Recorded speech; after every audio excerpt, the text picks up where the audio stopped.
अस्सलाम वालेकुम एहलियानी कराची, मेरे शहर के वासियों।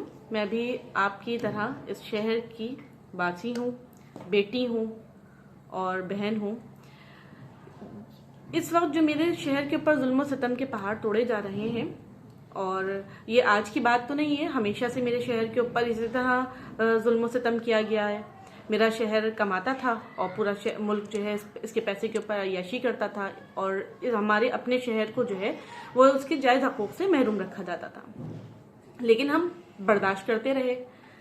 फिर एक शख्स उठा जिसने हम सब के लिए आवाज़ बुलंद की, इस शहर के जायज़ हकूक़ के लिए आवाज़ बुलंद की, और वो एक हद तक लड़ा भी और कामयाब भी हुआ। लेकिन क्या हुआ, जब वो अपनी कामयाबियों की तरफ गामजन था, अपनी मंजिल की तरफ गामजन था, तो जो है उसकी आवाज को दबा दिया गया, उसकी आवाज को रोक दिया गया। लेकिन मेरे शहर के वासियों, ये आफरीन है आपके ऊपर कि आपने उस शख्स के हक के लिए आवाज बुलंद नहीं की। फिर उसके बाद आपके शहरों को आपके घरों को जो है वो मिसमार किया गया, तोड़ा गया, कभी गुजर नाले के नाम पे, कभी किसी अनऑथराइज जमीनों के नाम पे, कभी कुछ कभी कुछ। फिर उसके बाद जो है वो आपकी माशी कत्लेआम शुरू कर दिया गया, आपकी जो है वो कोऑपरेटिव मार्केट को और क्या नाम है विक्टोरिया मार्केट को और मुख्तलिफ छोटी छोटी दुकानों को, इन सबको आग लगा दी गई।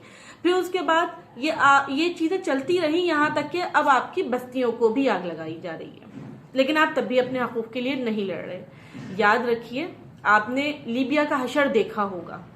लीबिया, कज़ाफी ने जब लीबिया के लिए आवाज बुलंद की, तो जो है कभी भी लीबिया के लोगों ने कज़ाफी का साथ नहीं दिया, और आज जब कज़ाफी जिंदा नहीं है तो लीबिया आज कज़ाफी के लिए रोता है। लेकिन आप खुशनसीब लोग हैं जिनका कायद जिंदा है, हयात है, और जो है अल्लाह ताला ने उसको सेहत और तंदुरुस्ती वाली जिंदगी अता फरमाई है।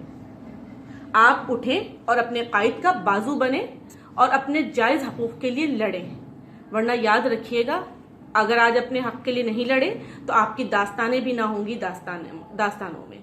जी अल्ताफ हुसैन, जी अल्ताफ हुसैन, जी महाजिर, सदा रहे सलामत, इश्क अल्ताफ।